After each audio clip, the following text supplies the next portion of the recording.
Hey everybody, it's your boy Search Dragon, and welcome back to another edition of the Heaven's Monsters podcast. And just when I said it, I was waiting for you.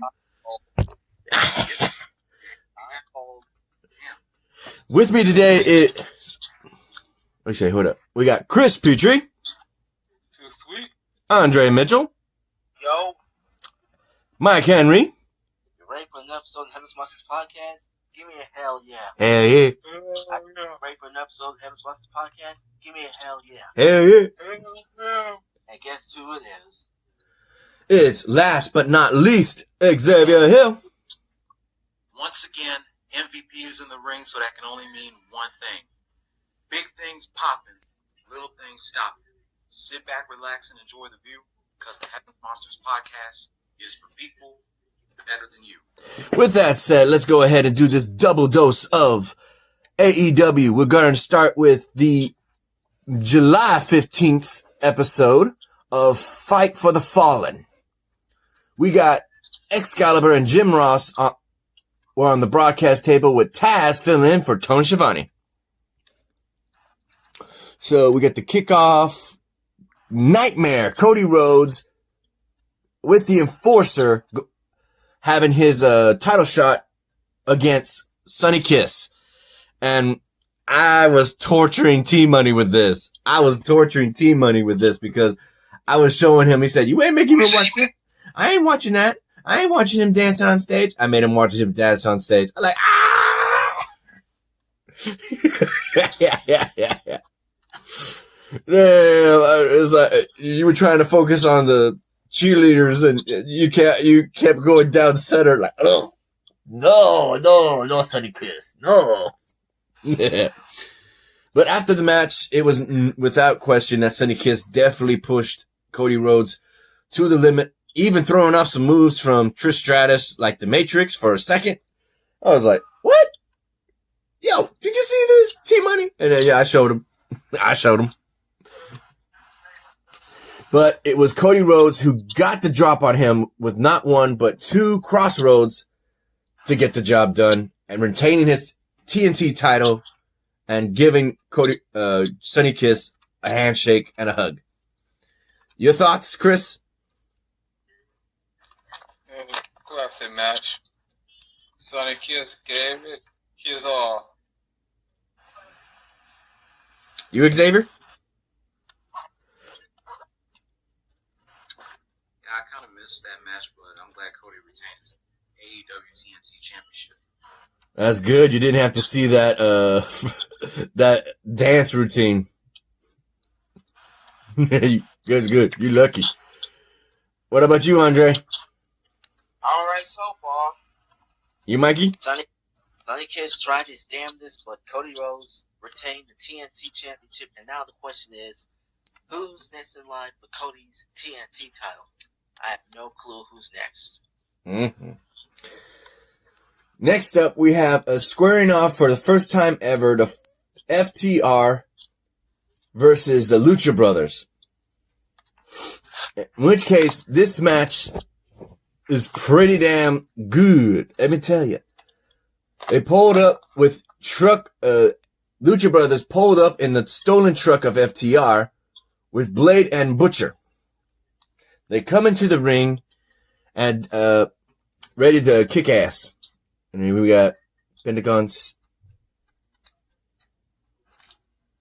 Yep, they're jumping each other. Damn. That's what they're saying. One after the other, the team crosses moves after move after move. The Bucks headed to the ring and gave the keys back to the FTR. Kenny Omega came out. It means Butcher and Blade won.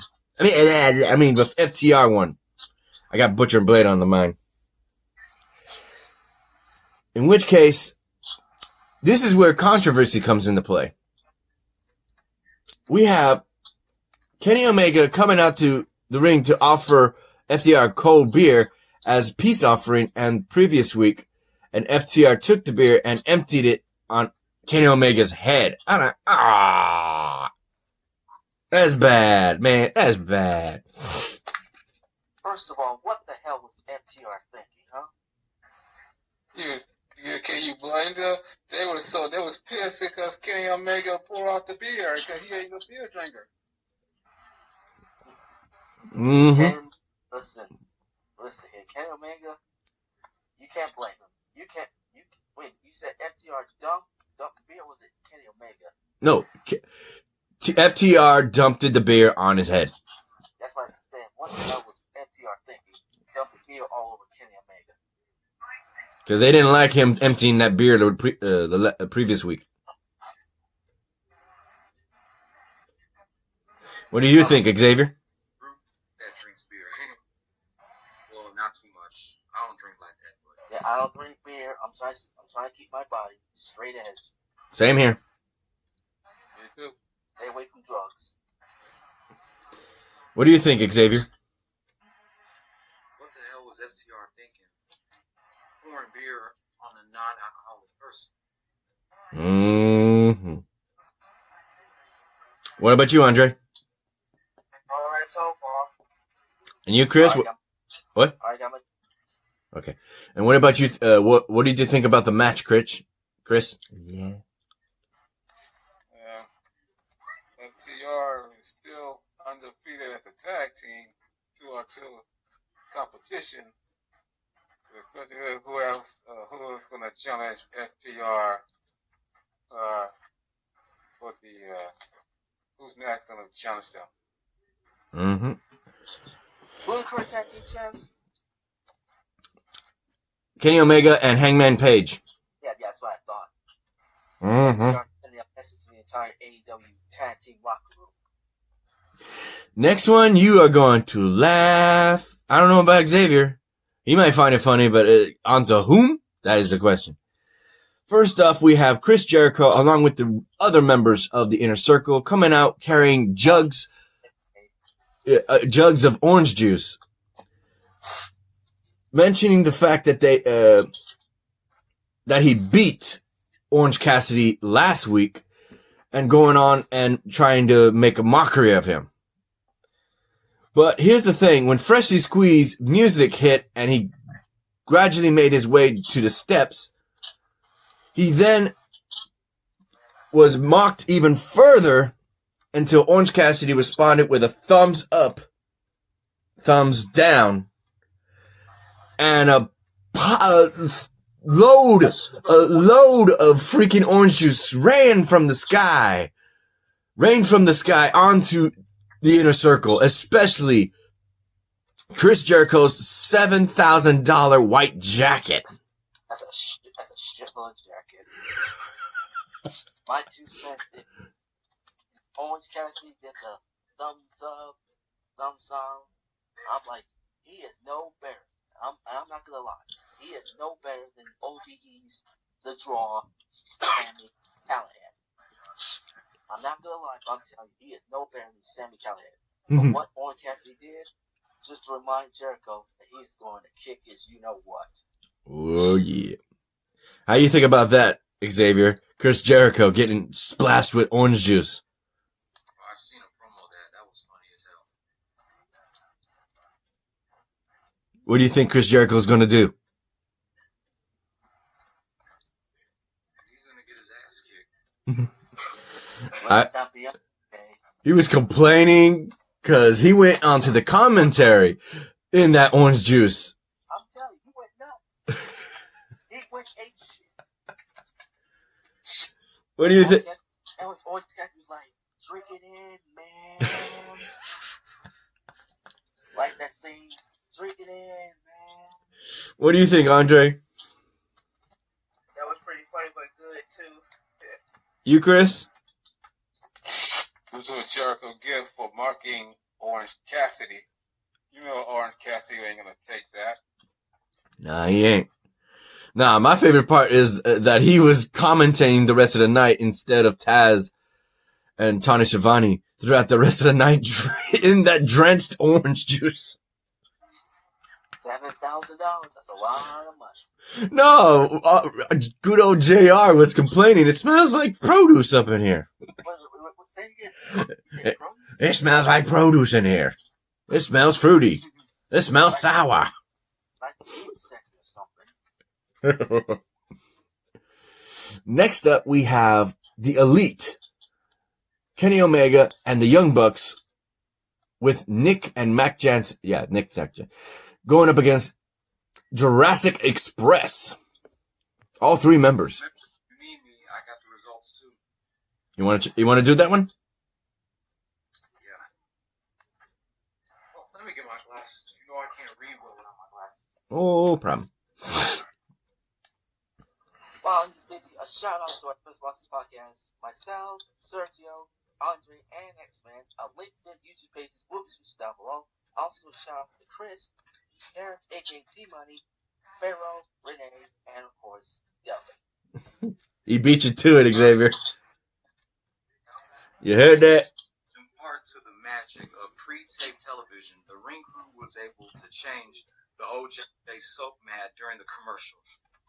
The Elite had to be the default heels given their built prestige and the fact that the fun-sized Marco stunt was on the other team. Wait, are you covering? What day are you covering? What are you looking for? The Elite versus the Jurassic Express. Okay, I'm getting something else then. Go ahead, continue. In the act of the impeccable chemistry, Chris Jericho called out Kenny Omega for having his shirt on moments before Omega frustratedly took it off. Chris Jericho, like a true pro, commentated this entire match covered in orange juice. Becoming friends with Hangman Page isn't easy as pouring Jack Daniels into a plastic cup. The finishing sequence of this match was so much fun. Is Kenny Omega turning heel too? The winners of that match was the Elites, the Young Bucks, and Kenny Omega. Mm-hmm. Yeah, I got something else. FTR joined Hangman Adam Page backstage for a drink. FTR was with Hangman Adam Page, Kenny Omega's partner, for a drink. Oh boy. So what do you think about that, Chris? The Elite pick up the winners against the Jurassic Express. But man, the Jurassic Express was laughing at Jericho for having his jacket ruined.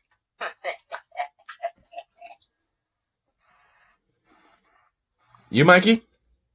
Entertaining. I mean, entertaining. Chris Jericho was still pissed about his $7,000 jacket being wasted. Hey. You, Andre? That funny. It was pretty good, I guess. And you, Xavier? Yeah, Chris Jericho had to watch the match while he was still covered in orange juice. Glad Kenny Omega and the Young Bucks got the job done. Alright, next stage. Backstage we have Alex Marvez interviewed AEW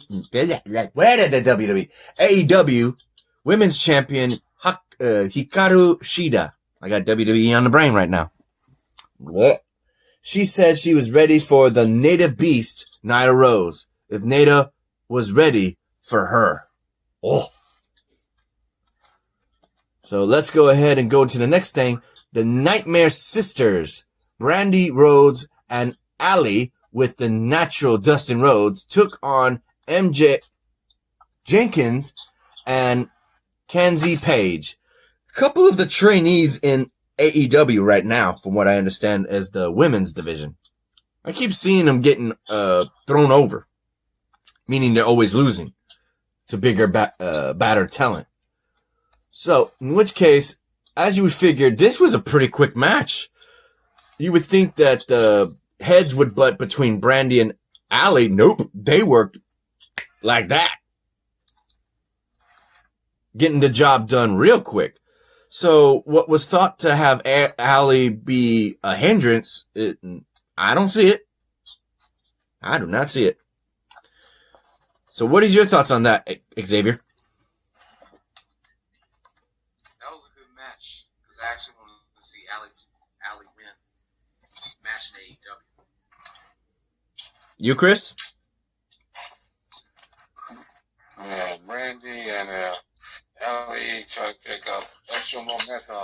to that tournament that they're trying to do. You, Andre? All right, so far. And you, Mikey? You want to talk about two women, Braxton Sutter's wife and Cody Rhodes' wife? Two women that starting to get along and call themselves the Nightmare Sisters? Oh, yeah. Those women in the AEW locker room, better watch out. They're even talking about making a AEW women's tag team titles because of all these tag teams that are coming up about in AEW. I'm like, but my question is when? When will it happen? Good question. They're saying the same thing for Impact, but no idea.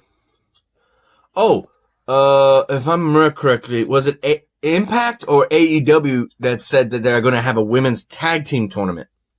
Can't remember. Right? Me neither. They having a tag team.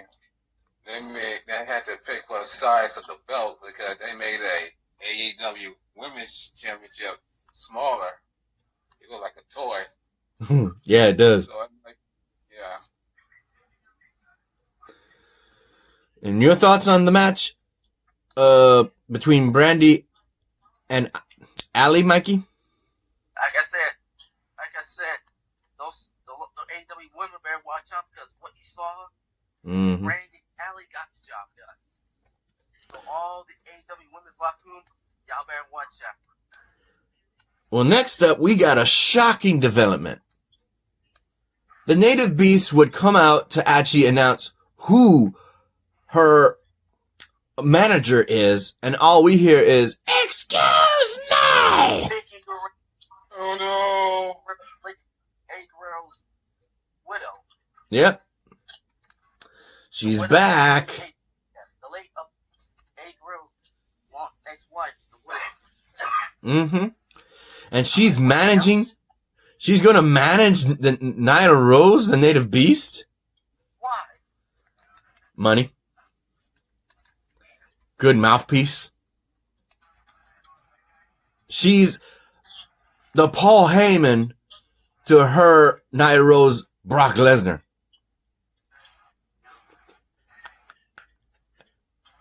What do you think of that, Xavier? Oh shit, Vicky Guerrero is back to her excuse me gimmick.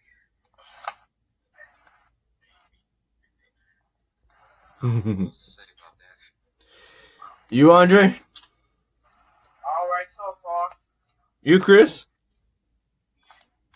Oh God! I can see Vicky Guerrero. I would turn my head and not look at Vicky or Nyla. What's funny is the DJ mix in her theme music. Did you hear that? A DJ music? And my 2 cents is, I can't believe that Nyla Rose has Vicky Guerrero, because now you got Vicky Guerrero playing the Paul Heyman role, and Nyla Rose playing the Brock Lesnar role. I'm like, what the hell is this? WWE or something? No. I cannot believe that Nyla Rose chose Vicky Guerrero. Unbelievable. Maybe management thought of it. Yeah, right. Okay. Next we have the main event. Woo! We have the AEW champion, Jon Moxley, going against the self-proclaimed FTW champion, the Machine Brian Cage, accompanied by Taz, to the ring. These two would lay it out. They hit submission holds, power moves, high-flying moves, strikes, you name it. But in the end of the match, it would be determined by Taz.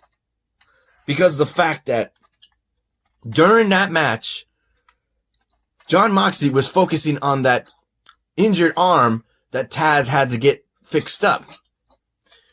And he constantly had a submission hold on it where Taz was looking at him and said, let him go, let him go. no! You're gonna break it! And John Moxley just raises his head, turns it over, and looks at him and goes, ah. Taz then throws in a towel, signifying forfeit. Your winner, retaining the title, is John Moxley. My 2 cents is John Moxley got the job done by letting Taz join the towel and, call it a night because Taz was concerned about what's happening with Brian Cage. Now that Brian Cage lost, who's next in line for John Moxley's AEW World Heavyweight Champion, that is. It says here that after the match, Cage smashed John Moxley in the head. Excuse me. Who was it? Yeah. Brian Cage. Yeah, Brian Cage smacks John Moxley with the FTF title that he got from Taz, and then clobbered with fists when the arena went dark. When the lights returned, Darby Allin jumped off the top turnbuckle with his skateboard, knocking Brian Cage down and away from John Moxley. Darby Allin is back. And my question is, could this be John Moxley's next opponent? Could we see Moxley versus Allin? Because now Brian Cage lost. Could we see Moxley versus Allin for the AEW World Heavyweight Champion? Maybe. Could be, but like I said, that's my 2 cents about Moxley retaining the world title. You, Xavier? How do you think about John Moxley winning his title and the return of Darby Allin? I'm so glad John Moxley won that match. Ooh, I thought he was going to lose. I'm just glad he's still undefeated in AEW. My prediction is John Moxley's next opponent for his AEW World Heavyweight Championship has to be Darby Allin. How you feel about him being back? I'm like, where the hell is he been? Injured. He's injured thanks to whoever. What was it, the air circle? Brian Cage. Oh, Brian Cage. I thought it was Jericho or MJF, but it was Cage, huh? Mm-hmm. You, Andre? All right, so far. You, Chris? Taz had to throw in the towel because he knew about his history about his bicep problem through time. He didn't want to let that happen to Cage, but Cage did not tap or get pinned. He's still undefeated. Not by the record book. Yeah. So Brian Cage was so mad he just got that FTW belt presented by Taz, the one he used to wear around his waist. Mm-hmm. He used it to get John Moxley with the title belt, and for Darby Allin came back and got even with Brian Cage. Oh yeah. Yeah. So John Moxley, he's still undefeated, and that's why he's still the champion. Mm-hmm. Also, I'm trying to look up the next episode right now because that was the last bit for the 15th. I got the 22nd, but I'm trying to look for it. And yep, it was AEW. Check it out, boys. Put it right here. You see it? Yeah, women's tag team cup tournament. Yep, so it's going to be AEW having their own women's tag team tournament. So yeah, they are thinking about getting title belts if they got a tournament for tag team women. Okay, let me get out of here because this is not good enough for me. Where are you? Yeah, here we go. This is what I was using before. Okay, so now we got the July Championship Open Challenge for the July 22nd, 2020 edition of AEW Dynamite. Yep, on July 22nd. You want to cover that first match? Yeah. Cody showed tremendous humility by allowing the show to start without an entrance, despite the amount of stroke he has in this company. especially given how much Cody loves his entrances. Mm-hmm. When Eddie Kingston showed up, I was hoping it was a red herring for a bigger name on the independent scene, but he technically is one of the most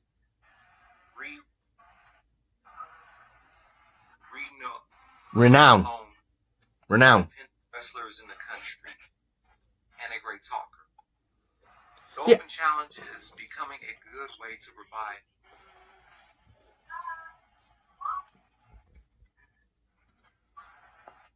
You okay? anecdotal employment to the countless independent wrestlers around the country who cannot work due to COVID-19. Yeah. When it came to the reveal of the thumbtacks, Hmm. everything from the camera angle to the crowd reaction was on point. I've always felt there's a syndrome among generational wrestlers who go out of their way to prove they belong, so they take insane bumps. Randy Orton did it against Mick Foley in 2005. Shane McMahon does it anytime she steps into the ring. And Cody retained his AEW TNT Championship against Eddie Kingston. Yep, by tap out. And dude, I didn't even think Eddie Kingston would show up. Last time I checked, he was in NWA, and that was an old episode that I watched. Get your thoughts on that, Chris. I imagine you still watch NWA. Eddie Kingston, man, I haven't seen Eddie Kingston for what they're going to talk about the future hold for the NWA power because of what happened. But I see Eddie Kingston, the person who used to hang out with Homicide and Hernandez. Mm-hmm. Yeah, I would really so shocked he was there. But my favorite part was the thumbtacks. I mean, man, he put Abyss and Mick Foley and He put them all. yeah. Yep. Your thoughts, Andre? Good so far. Your thoughts, Xavier? Yeah, that was a good match. Congratulations to Cody retaining his AEW TNT Championship. Before I get your comments, Mikey, I know you definitely saw that TikTok video of me uploading that very scene when Cody's back is slammed on the thumbtacks. How do you think about that? Ouch.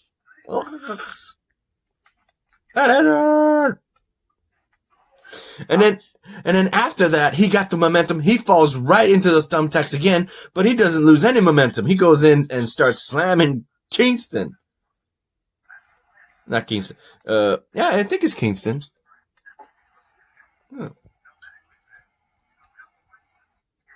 Yeah, Kingston. That was right.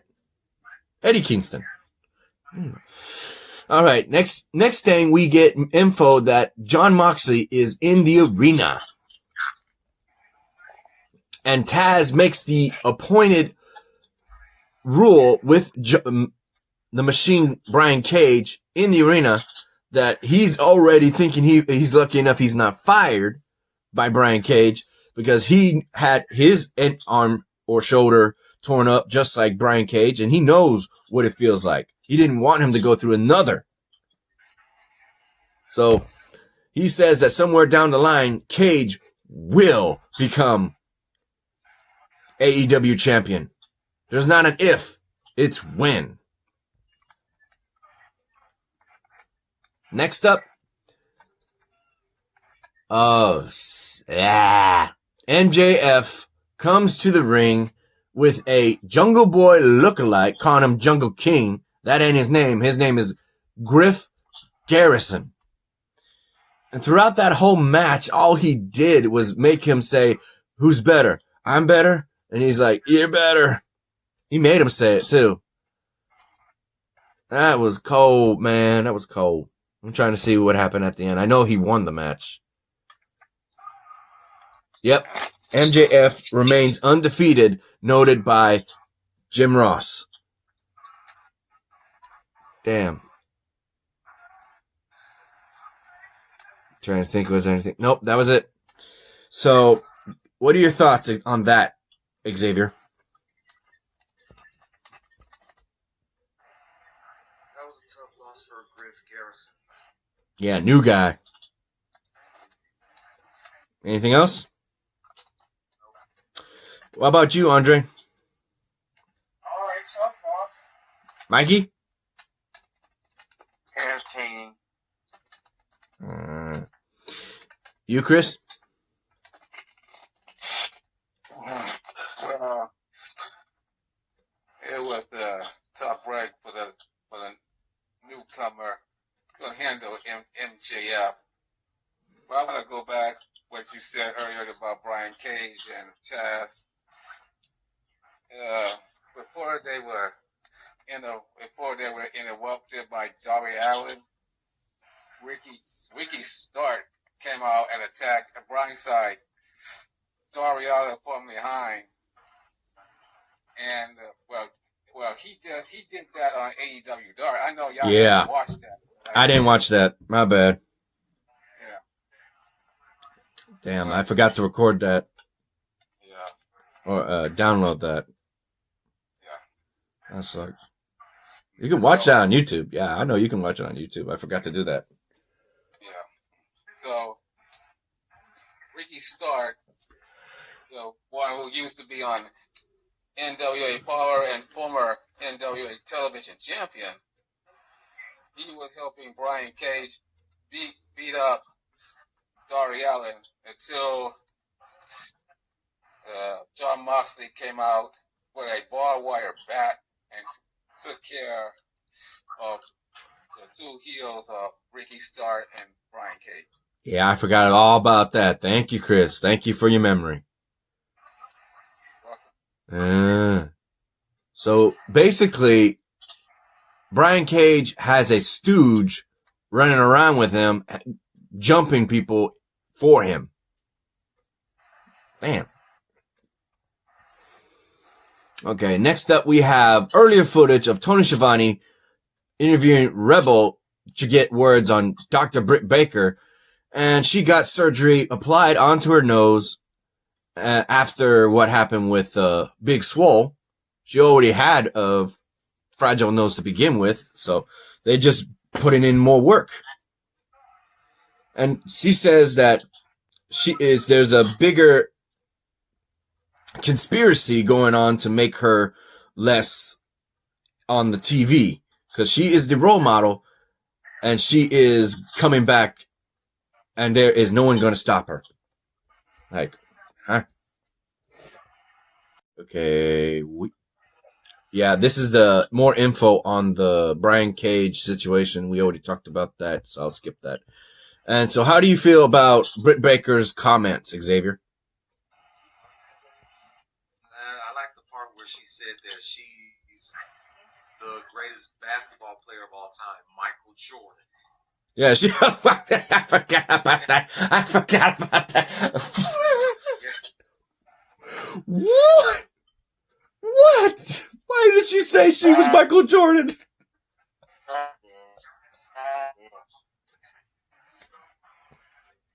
Baka!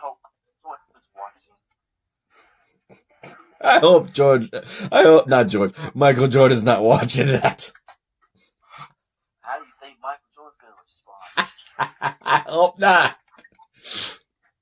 But like I said, she is trying to make a comeback from a brutal ACL injury, and she's out for the rest of 2020, but don't be surprised if she comes back earlier. Like I said, she'll have to wrestle next year once that ACL is healed, because that could take almost a year. I mean, a near 1 year journey. She's still showing up to the show, getting more damaged. Sit on that wheelchair. Your thoughts, Andre? Your thoughts?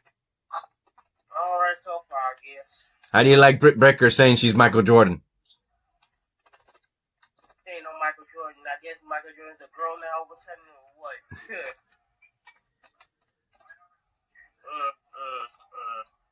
It's your girl, Sergio. Ain't my girl. That ain't my girl. That's Zack Ryder's girl. I think. No, wait. No, that's wrong. Wrong girl. Wrong girl. My bad. That's Chelsea Green. Yeah, I'm thinking about. They look alike though, don't they? You, Chris? I bet the role model thinks she's Bailey can say to his face, Michael Jordan. I bet Michael Jordan could just put her foot in her head and crush her head.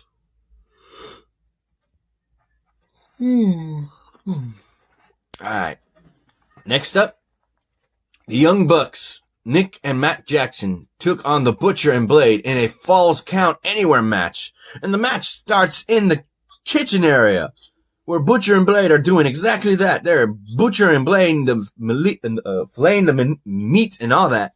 They have to wash their hands before they start the match. Respectfully, they got salmonella on their hands. That's not good to have. And once they're done washing their hands, boom, boom, boom, boom, they're going all over the place. I mean, damn. Get your comments on the best moments that you think were cool, because on stage, this is how it ended. For me, this was like, oh my God. They take on the two highest points on the stage and jump off it to land on two sets of tables for the Butcher and the Blade, for Matt and Nick Jackson, and they win the match in that fashion. 1, 2, 3. Good God. These guys were all over the place. So what do you think, Xavier? What was your favorite moment of that match? My favorite moment was just the Young Bucks. That was a good-ass Falls Count Anywhere match. I'm a huge fan of those kind of matches. Mm-hmm. It was fun to watch them.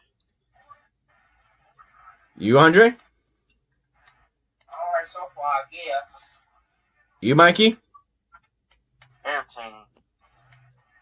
You, Chris? My favorite, the Butcher or the Blade got super kicked to that escalator. Ooh. And I like the part where one of the Jackson brothers do the swanton order and her elbow to the table and got the win. Oh, yeah.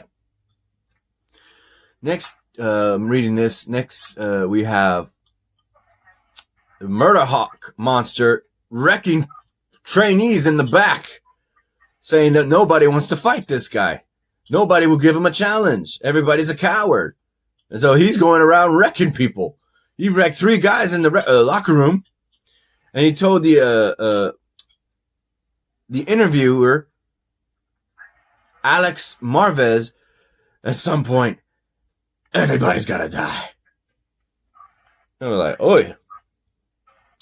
So how do you feel knowing that nobody's wanted to take on the Murder Hawk, Lance Archer? Xavier? I missed that part, so I can't really comment on that. All right. Andre? Alright, so far. You, Mikey? Entertaining. You, Chris? Lance Archer like to wreck everybody. Uh-huh. He did it on the Suzuki-gun in New Japan, and now he's doing it in AEW. Oh, yeah. Next up, we have debuting match of Ivelisse versus her old-time rival, sometimes partner, Dynamite. In which case, this match was thought to have her win the match, but it didn't go in that favor.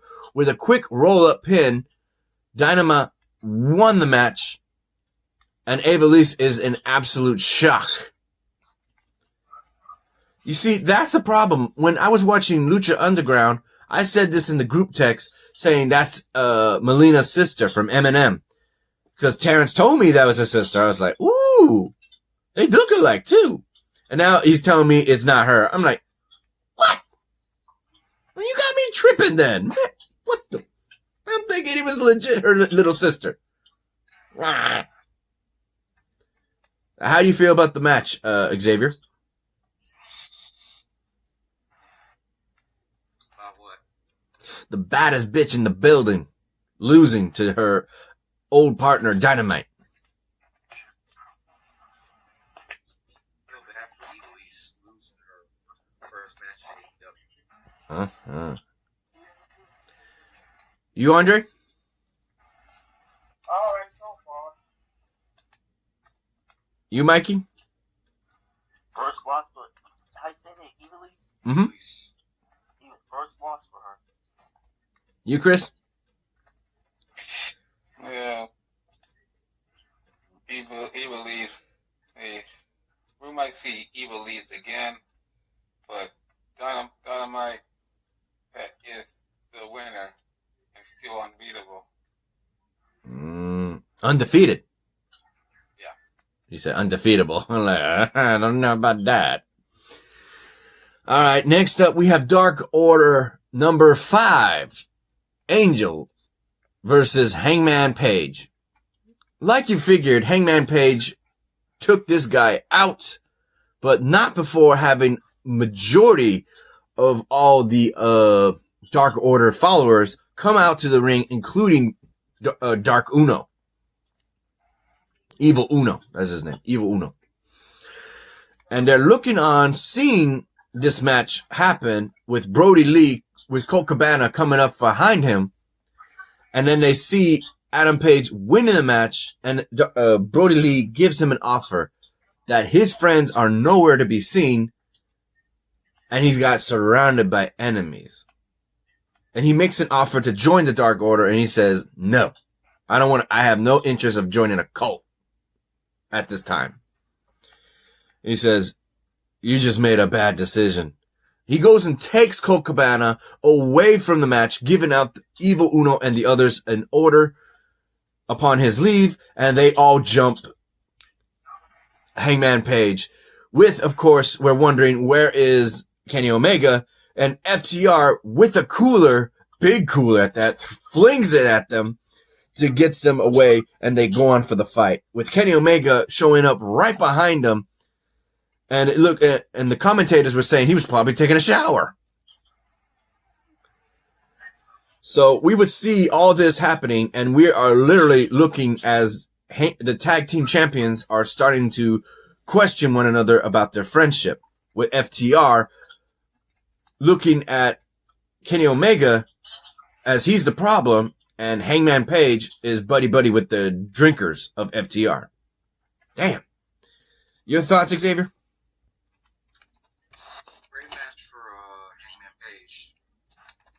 Oh, by the way, happy birthday to Adam Hangman Page. Happy birthday. Happy birthday. Happy birthday. Anything else to comment, Xavier? No. You, Andre? I'm good. You, Mike? Good. How about you, Chris? I'm glad that Hangman Adam Page not joined the Dark Order. No. And his drinking buddies helped him out because the Dark Order was attacking Adam Page. Now, Kenny and Hangman Adam Page gotta get their act together because next week they have to defend their titles against the Dark Order. Yep. Against his top lieutenants. Next up, we have the main event. Luchasaurus and Jungle Boy, Jurassic Express, accompanied by Marco Stunt, versus Jake Hager and Chris Jericho with Santana and Ortiz. And oddly enough, we saw Chris Jericho early on in the show commenting on what Orange Cassidy did to him and his jacket, which he's still wearing. And he's asking his friend Santana, saying, do I still smell like orange? Yeah. And Jake Hager's looking at him like, what? You want me to lie to him? I would be the same way. I'm like, you want me to lie to him? I ain't lied to him. He's walking around in that jacket. I don't know why. In which case, it would be Chris Jericho who takes off the jacket and tries to use as a bat in the middle of the ring, but ultimately the referee pushes her authority to have him take it out. But with forces on the outside, it would be chaos. Until finally, if I'm correct, I think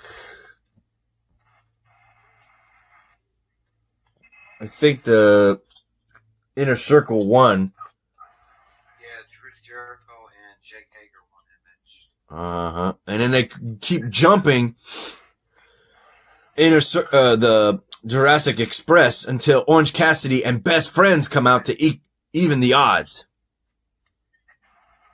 In which case, due to that circumstance, taking out Marco Stunt, the littlest guy in the group, it would be a 5-on-5 10-man tag team match next week.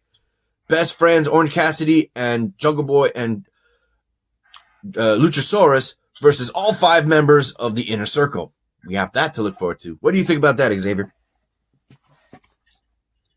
I figured Chris Jericho and Jake Hager was going to win that match. Because they are the heels. Now, they get to pour out a little bit of the bubbly. How do you feel about him wearing the jacket still? And I'm not sure if Sammy Guevara has returned yet. No, he made his return. He made his return. That's right. He was disguised as another masked wrestler. He showed up and jumped into the party. Coming back after saying negative things about Sasha Banks. That's why he was suspended. We didn't get to see Matt Hardy. That sucked. He's about to become just Matt Hardy, if I'm not mistaken. I'm getting sidetracked. Sorry about that, Xavier. You mentioned that. But it's all part of the show. Not gonna lie. So, how do you feel about Matt Hardy making a comeback as himself? Matthew Hardy. Yes. That's the Matt Hardy that I like.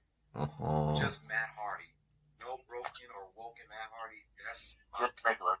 favorite version of Matt Hardy. Just plain old Matt Hardy. How do you think about the show right now, Andre? All right, so far. Ooh. You, Mikey? I can't answer for him. Got time away from him. He's watching TTC. Yeah, I'm about to say. Mikey, flip your camera. Oh, sorry. As I was saying, the air somewhere back in the wind pole. I'm showing X-Men DMs. I got T-My group test us about wash the mask. Again, wear your damn mask, please, when you're in public. Oh, yeah. And you, Chris? The Inner Circle. The Inner Circle win the match and against the Jurassic Express.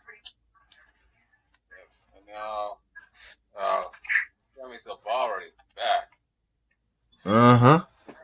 Yeah,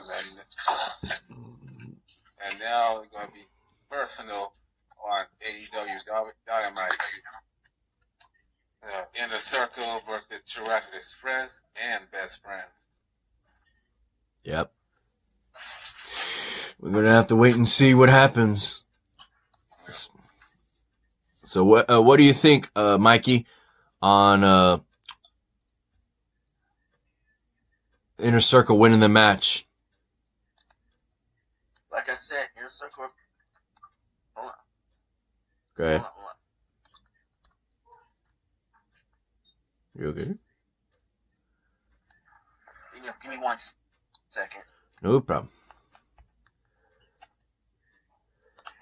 As I was saying, the Inner Circle are back in the win combo, right?